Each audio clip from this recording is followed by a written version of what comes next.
Hi viewers, welcome to our channel. NTR గారి Devara cinema release అయిందిగా. అయితే ఇప్పుడు చాలా మంది సెలబ్రిటీస్ ఈ సినిమా పట్ల రియాక్ట్ అవుతున్నారు. మరి ఎవరెవరు ఏ విధంగా రియాక్ట్ అవుతున్నారో ఒకసారి ఈ పాయింట్ మీద డిస్కస్ చేయడానికి ప్రజెంట్ మనతో పాటు జర్నలిస్ట్ చరణ్ పరమి గారు ఉన్నారు. వారిని అడిగి ఒకసారి తెలుసుకునే ప్రయత్నం అయితే చేద్దాం. హాయ్ అన్న. హాయ్. సో ఎన్టీఆర్ గారు దేవరా సినిమా రిలీజ్ అయింది. మార్నింగ్ నుంచి కాస్త మిక్స్డ్ రివ్యూస్ వస్తున్నప్పటికీ ఎన్టీఆర్ గారు అభిమానులు అయితే కాలర్ ఎగరేసుకునేలా సినిమా ఉందని మాత్రం చెప్పుకోవచ్చు. సో మరి ఇప్పుడు ఈ సినిమా పైన ఎన్టీఆర్ గారు కూడా రియాక్ట్ అయ్యి ట్వీట్ చేశారంటున్నారు. మహేష్ బాబు గారు ఏకంగా కొరటాల శివ గారికి ఫోన్ చేశారు అని కూడా చెప్తున్నారు. అండ్ అనిరుద్ధ్ రవిచంద్ర గారు థియేటర్ లోనే రిప్లై ఇచ్చేసారు ఈ సినిమాకి అని అంటున్నారు. మరి ఏ విధంగా సెలబ్రిటీస్ దగ్గర నుంచి రెస్పాన్స్ వస్తుంది? ఎన్టీఆర్ గారు ట్వీట్ లో ఏముంది? మహేష్ బాబు గారు కాల్ చేసి ఏం మాట్లాడారు కొరటాల శివ గారు? ఈ సినిమా అంటే యునానిమస్ గా సూపర్ బ్లాక్ బస్టర్ అనే టాక్ అయితే రాలేదు, కానీ నువ్వు అన్నట్టుగా మిక్సిక్ టాక్ అయితే కొంత ఉంది. కానీ ఫ్యాన్స్ కి అయితే నచ్చిన మాట వాస్తవం. సో ఫ్యాన్స్ కి అందులో కూడా చిన్నపాటి అసంతృప్తులు ఉన్నాయి. ఎందుకంటే ఓవరాల్ గా సినిమా ఇచ్చే ఎక్స్పీరియన్స్ కౌంట్ అవుతుంది ఇక్కడ. ఎందుకంటే కొన్ని ఎలిమెంట్స్ లేకపోతే ఫ్యాన్స్ పూనకాలు తెప్పించే కొన్ని సీన్లో ఉంటే సరిపోదు. ఓవరాల్ ఎక్స్పీరియన్స్ ఏంటి అనేది ఇక్కడ మ్యాటర్. సో అట్లా చూసుకున్నప్పుడు చిన్న అసంతృప్తులు ఉన్నా సరే ఆ సినిమా టేకింగ్ కావచ్చు, ఆ స్కేల్ గ్రాండ్ స్కేల్లో తీయడం కావచ్చు, ఇదంతా కూడా అద్భుతంగా ఉండి కామన్ ఆడియన్స్ని కొంత అలరిస్తుంది, అలాగే ఫ్యాన్స్ని కూడా కొంత అలరిస్తుంది. ఈ ఖచ్చితంగా మంచి సినిమా అని చెప్పచ్చు ఒక ఆస్పెక్ట్లో. అయితే దీంట్లో ఇక ఇండస్ట్రీ నుంచి ప్రముఖులు ఏంటంటే ఇటువంటి భారీ స్థాయి సినిమా వచ్చినప్పుడు అందరి దృష్టి దాని మీద ఉంటుంది సహజంగానే. సో ఎలా ఉంది, ఎలా తీసుంటారు ఏంటి అనేది చర్చ ఇండస్ట్రీలో ఎప్పుడు జరుగుతూనే ఉంటుంది. సో ఎందుకంటే ఒక నటుడిని కానీ డైరెక్టర్ని కానీ నెక్స్ట్ మెట్టెక్కించే సినిమాలు వచ్చినప్పుడు ఇలాంటి చర్చ వస్తుంది. తర్వాత వాళ్ళ ప్రాజెక్టుల విషయంలో దాని ఇన్ఫ్లుయెన్స్ అనేది ఉంటుంది. ఇది చాలా కామన్గా జరిగే పాయింట్. ఇక్కడ కొరటాల గారు ఆల్రెడీ గత సినిమా భారీగా దెబ్బతింటాం అనే మీద విమర్శలు రావడంతో ఎక్కువ ఫోకస్ అనేది వెళ్ళింది. ఇప్పుడు ఈ సినిమాని హిట్ కొట్టాడు ఒక రకంగా ఖచ్చితంగా. సో దీంట్లో అందరి వైపు నుంచి కూడా ఇండస్ట్రీ సర్కిల్స్ నుంచి కూడా పాజిటివ్ యాంగిల్ వస్తుంది. కొరటాలను అభినందించడం కావచ్చు, మహేష్ బాబు అయితే ట్వీట్ చేసి అభినందించాడు, ఫోన్ చేసి మాట్లాడాడు. యాక్చువల్గా ట్వీట్ చేసి తీసేయండి, ఫోన్ చేసి అభినందించాడు. అలాగే ఎన్టీఆర్ అయితే ట్విట్టర్లో తన ఎమోషన్ని మొదటి షో అయిపోయిన తర్వాత మార్నింగ్ ట్విట్టర్లో పెట్టడం జరిగింది. సో అంటే మీ అపురూపమైన రెస్పాన్స్కి, అభిమానానికి నేను సర్వదా కృతజ్ఞుడై ఉంటాను అని చెప్పేసి ఆయన పెట్టాడు. అలాగే సినిమాను మీరు ఆదరిస్తున్నందుకు చాలా సంతోషంగా ఉందని చెప్పేసి ఆయన వచ్చి ఒక 4 లైన్ల ట్వీట్ అయితే చేశాడు. సో అంటే ఫ్యాన్స్ అభిమానానికి ఆయన ఒకసారిగా పులకించిపోయాడు అనే దానికి ఇది ఒక ఎగ్జాంపుల్. ఎందుకంటే ఎక్కడ చూసినా పండగ వాతావరణం ఉంది. ఈరోజు సుదర్శన్ దగ్గర కానీ చూస్తే మంచి పండగ వాతావరణం కనిపిస్తూ ఉంది. పెద్ద పెద్ద కటౌట్లు పెట్టేసి అనుకోకుండా ఒక కటౌట్ దగ్ధమైంది. అది వీళ్ళు ఫ్యాన్స్ అత్యుత్సాహంతో చేసిన పనికి అది దగ్ధమైంది కూడా. అంటే వాళ్ళ ఉత్సాహం ఆ స్థాయిలో ఉందనే దానికి ఇది ఒక ఎగ్జాంపుల్. సో ఇది పరిస్థితి. ఇక ఏపీలో అయితే ఆల్రెడీ థియేటర్ల సంఖ్య పెంచారు, అలాగే రేట్లు పెంచడం జరిగింది, షోల సంఖ్య కూడా పెంచారు. మిడ్-నైట్ ఉంటే షోలు పడ్డాయి, అందరికీ తెలిసింది. సో ఇట్లా సినిమాకి రావాల్సిన బజ్ పూర్తి స్థాయిలో క్రియేట్ అయిపోయి ఇదైంది. సో ఎన్టీఆర్ కెరీర్లోనే బిగ్గెస్ట్ కలెక్షన్స్, ఓపెనింగ్ కలెక్షన్స్ అందుకునే సినిమాగా ఇది కనిపిస్తుంది. ఇప్పుడు ఇదొక యాంగిల్ అయితే ఇప్పుడు ఇండస్ట్రీ నుంచి అనేక మంది స్పందన కూడా బాగుంది. మహేష్ బాబు ఆయన ఫోన్ చేసేసి కొట్టేశావు శివ అని చెప్పేసి డైలాగ్ వేశాడు. ఎందుకంటే కొరటాల శివకి మహేష్ బాబుకున్న అంత అనుబంధం చాలా మంచి అనుబంధం చెప్పాలంటే. కొరటాల ఫస్ట్ హీరో ప్రభాస్ అయినా సరే మహేష్ బాబుతో ఎక్కువ అనుబంధం ఉంటుంది. ఎందుకంటే మహేష్ బాబు గారు సరిగ్గా ఫ్లాపుల్లో కష్టాల్లో ఉన్నప్పుడు కొరటాల గారు బ్లాక్ బస్టర్లు ఇచ్చాడు. శ్రీమంతుడి సినిమాకు ముందు మహేష్ బాబు గారు ఆగడు సినిమా కావచ్చు, ఈ సినిమాలన్నీ ఫ్లాప్ అయ్యి వరుసగా ఒక ఇబ్బందిలో ఉన్నారు.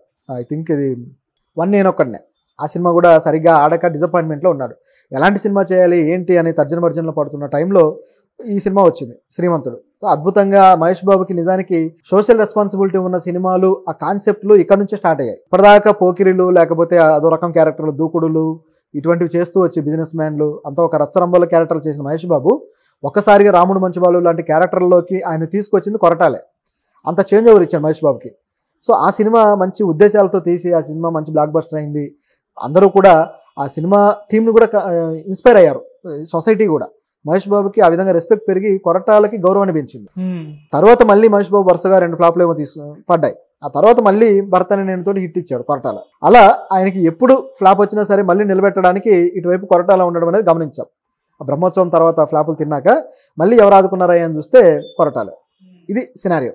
ఇక్కడ గమనించి చూస్తే కొరటాలని ఈ స్థాయిలో మహేష్ బాబు మెచ్చుకున్నాడు. అయితే ఈ మెచ్చుకోలు వెనక సినిమాలు కూడా ఉంటాయి, అంటే తరువాతి ప్రాజెక్టులు కూడా ఉంటాయి అన్నమాట. అది ఇక్కడ గమనించాల్సిన విషయం. బహుశా వాళ్ళిద్దరి మధ్య ప్రాజెక్టు చర్చలు కూడా జరిగే ఉండొచ్చు, మనకు బయటికి రావు, కానీ జరుగుతూ ఉంటాయి జనరల్గా అయితే. సో ఇప్పుడు అది ఏమన్నా పట్టాలెక్కుతుందేమో చూడాలి. ఇక అనిరుద్ధ్ రవిచందర్ గారు, సో ఈ సినిమాకి ఆయన మ్యూజిక్ డైరెక్టర్. సో ఆ మ్యూజిక్ డైరెక్టర్ మంచి అప్లాస్ కూడా వస్తుంది. సో ఆయన కూడా జనంతో కలిసి థియేటర్లో సినిమా చూసి తన రిప్లైని విచిత్రంగా ఒక సిగ్నల్ తో చెప్పారని చెప్పేసి చెప్తుంటే ఆ ఫోటో కూడా వైరల్ అవుతుంది. మరి ఆయన రియాక్షన్ ఏంటి? అనిరుద్ధ్ ఈ సినిమాకి నిజానికి ఒక విధమైన బ్యాక్ బోన్ చెప్పాలంటే. సో ఈ బ్యాక్ బోన్ ఎంత బాగా మ్యూజిక్ ఇచ్చాడు అనేది ఆడియన్స్ ఆల్రెడీ బాగా ఎంజాయ్ చేశారు థియేటర్లో. ఆ మ్యూజిక్కే చాలా వరకు నిలబెట్టింది అనేది వాస్తవం. అయితే నిజానికి తెలుగు సినిమాల్లో అనిరుద్ధ్ ఎప్పుడూ కూడా అంత సక్సెస్ఫుల్గా ఇవ్వలేదు. గతంలో అజ్ఞాతవాసి సినిమాకి పవన్ కళ్యాణ్కి ఇచ్చినప్పుడు కానీ, ఆ తర్వాత మరో సినిమా నాని సినిమాకి ఇచ్చినట్టున్నాడు. సో కొన్ని సినిమాలకి అతను సక్సెస్ అవ్వలేదు. ఇలాంటి తరుణంలో ఇప్పుడు సడన్గా మళ్ళీ జూనియర్ ఎన్టీఆర్ సినిమా రావడము, ఇది కూడా పాన్ ఇండియా రేంజ్ స్కేల్ అవ్వడము, పైగా అనిరుద్ధ్ వరుసగా చాట్ బస్టర్ సాంగ్స్ ఇస్తూ ముఖ్యంగా ఈ బ్యాక్గ్రౌండ్ మ్యూజిక్లో ఒక ట్రెండ్ సెట్టింగ్ ప్యాటర్న్ క్రియేట్ చేశాడు. విక్రమ్ సినిమా నుంచి కూడా చూస్తే అందులో ఉన్న ప్రతి ఒక్క క్యారెక్టర్కి ఇంట్రో బీజిఎం ఏదైతే ఉంటుందో అది హైలైట్ ఆ సినిమాకి. ఆ తర్వాత నుంచి కూడా అదే ఫాలో అయ్యాడు. లియో సినిమా కావచ్చు, విజయ్ సినిమాలు అన్నిటికీ కూడా మంచి బ్యాక్గ్రౌండ్ మ్యూజిక్ అయితే ఇచ్చాడు. అదే ప్యాటర్న్ ఫాలో అవుతూ ఈ సినిమాకి కూడా బ్యాక్గ్రౌండ్ స్కోర్ చేయడం జరిగింది. నిజానికి అనిరుద్ధ్ని ఈ మధ్యకాలంలో చాలా మంది స్టార్ మ్యూజిక్ డైరెక్టర్లు కూడా కాపీ కొట్టి మ్యూజిక్ ఇస్తున్నారు. ఆ స్థాయికి ఎదిగాడు బీజిఎం విషయంలో. గతంలో ఈ స్థాయి పేరు ఏఆర్ రెహమాన్కి ఉంది, అలాగే హ్యారిస్ జయరాజ్కి ఉంది. బీజిఎంలో పేరు తెచ్చుకోవడం అనేది ఆషామాషి వ్యవహారం కాదు, చాలా హార్డ్ వర్క్ చేయాలి. తర్వాత ఈ మధ్యకాలంలో తమనికి అంతటి పేరు వచ్చింది, కానీ ఆ ట్రెండ్ సెట్టింగ్ మ్యూజిక్ అనేది మళ్ళీ అనిరుద్ధే ఇవ్వగలిగాడు. ఈ సినిమాకి అలా ఇచ్చాడు కాబట్టి తాను ఆడియన్స్ అడిగినప్పుడు ఇట్లా కాలర్ ఎగరేసాడు అనమాట. సినిమా ఎలా ఉంది ఏంటన్నప్పుడు వెళ్ళి చూశాడు. నిజానికి ప్రీ రిలీజ్ ఈవెంట్లు కావచ్చు, ప్రీ రిలీజ్ ఈవెంట్ ఫెయిల్ అయింది అనుకోండి, కానీ దానికి ముందే ఏదైతే హిందీలో ట్రైలర్ లాంచ్ చేశారో ఆ ఈవెంట్లో కావచ్చు, ఇంటర్వ్యూలో కావచ్చు, ఎన్టీఆర్ గారు ఒకటే మాట చెప్తూ వస్తున్నాడు. ఏమన్నాడంటే, ఇది ఒక హాలీవుడ్ బీజిఎం, హాలీవుడ్ సినిమాకి ఇచ్చిన రేంజ్లో అనిరుద్ధ్ మరి బీజిఎం ఇచ్చాడు అని చెప్పేసి 2-3 సందర్భాల్లో అన్నాడు. అంత రేంజ్లో ఏమిచ్చుంటాడా అని చెప్పేసి అందరికీ డౌట్ వచ్చింది. ఏమిచ్చుంటాడని అంత ఆత్రపడ్డారు. సినిమా చూసిన తర్వాత వాళ్ళ క్లారిటీ వచ్చింది, నిజంగానే అద్భుతమైన బీజిఎం అని. అయితే కొన్ని సందర్భాల్లో కొన్ని చోట్ల కొద్దిగా డల్ అయిన మాట వస్తాం. ఆ డల్ కూడా ఏంటంటే డల్నెస్ అని కాదు, కానీ ఆయన బీజిఎంలో ఈ మధ్యకాలంలో ఒక ప్యాటర్న్ ఫాలో అవుతున్నాడు. లూప్లో ఉండేట్టుగా ఒక సౌండ్ ఎఫెక్ట్ అనేది లూప్ లాగా వెళ్ళిపోతూ ఉంటుంది. అటువంటి సౌండ్ ఎఫెక్ట్ మెయింటైన్ చేయడం వల్ల కొన్నిసార్లు ఎమోషన్ ఎన్హాన్స్ చేయాల్సినప్పుడు ఆ ఎన్హాన్సింగ్ మూమెంట్ తీసుకోలేకపోయాడు బీజిఎంలో. అది కొన్ని సందర్భాల్లో కనిపిస్తుంది. నిజానికి కీరవాణి లాంటి వాళ్ళు ఇది చేస్తూ ఉంటారు. కరెక్ట్గా ఎన్హాన్స్ చేయాల్సిన టైంలో కరెక్ట్గా ఒక ఇన్స్ట్రుమెంట్ని ఉపయోగించి ఆ ఎమోషన్ని బాగా ఇది చేస్తాడు అనమాట కీరవాణి గారు. అందులో ఆయన ఎక్స్పర్ట్. ఇట్లా చాలా మంది ఉన్నారు. అయితే అనిరుద్ధ్ ఈ మధ్య కాలంలో తీసుకొచ్చిన కొత్త రకం ప్యాటర్న్లో ఇది పోతుంది. గమనించి చూస్తే ప్యూర్ యాక్షన్ సినిమాలకి ఇది ఓకే, కానీ కొన్నిసార్లు ఆ బలమైన ఒక ఎఫెక్ట్ ఉండే ఎమోషనల్ సీన్లు ఇటువంటి ఉన్న సినిమాల్లో అయితే కొద్దిగా అది తేడా కొట్టే ప్రమాదం ఉంది. ఓవరాల్గా చూసుకుంటే అనిరుద్ధ్ బీజిఎం అనేది ఈ సినిమాకి బలంగా పనిచేసిందని చెప్పక తప్పదు. కాబట్టే ఆయన కాళ్ళు ఎగరేయడం కానీ వాళ్ళు అనుకున్న ఇదైతే రీచ్ అయ్యాడు. సో ఏదేమైనా సెలబ్రిటీస్ ఇప్పుడైతే ఈ సినిమాని చూస్తున్నాం. రాజమౌళి గారు కూడా మార్నింగ్ ఫస్ట్ షో చూసేస్తారు ఆయన. సో రేపటి నుంచి కూడా దాదాపు అందరు సెలబ్రిటీలు చూసి వాళ్ళ రివ్యూలు అయితే చెప్పే అవకాశం అయితే కనిపిస్తుంది అనుకోవచ్చా? ఎందుకంటే ఎన్టీఆర్ గారి సినిమా ఆల్రెడీ ట్విట్టర్లో స్టార్ట్ అయిపోయినాయి. ఇప్పుడు సాయంత్రానికి వీళ్ళందరివి ట్విట్టర్లో వచ్చేస్తాయి, దాంట్లో డౌట్ ఏం లేదు. రాజమౌళి నిజానికి కొన్ని సినిమాలు ఇష్టంతో వెళ్ళి చూస్తాడు కానీ ట్విట్టర్లో పెట్టాడు. ఆయన కేవలం కొన్ని సినిమాల గురించి మాత్రం పెడుతూ ఉంటాడు. అలా పెట్టిన వాటిలో కూడా ఎక్కువగా ఆయనకు బాగా దగ్గరైన వాళ్ళ సినిమాలు ఉంటాయి. సో ఆ కంప్లైంట్ అయితే రాజమౌళి గారి మీద ఉంది. గతంలో ఆయన ట్విట్టర్లో పెట్టిన సినిమాలు కూడా తనకు దగ్గరైన వ్యక్తులు వాళ్ళు తీసిన సినిమాలకి లేదా తన కుటుంబం నుంచి వచ్చిన వాళ్ళ సినిమాలకి పెడుతూ ఉంటాడు. వేరే వాళ్ళ సినిమాలు చూసినా సరే పెద్దగా పెట్టడు. ఇటువంటివి జరుగుతూ ఉంటాయి. అయితే ఈ సినిమాకి సంబంధించి మరి పెడతాడా లేదా, ఎందుకంటే జూనియర్ ఎన్టీఆర్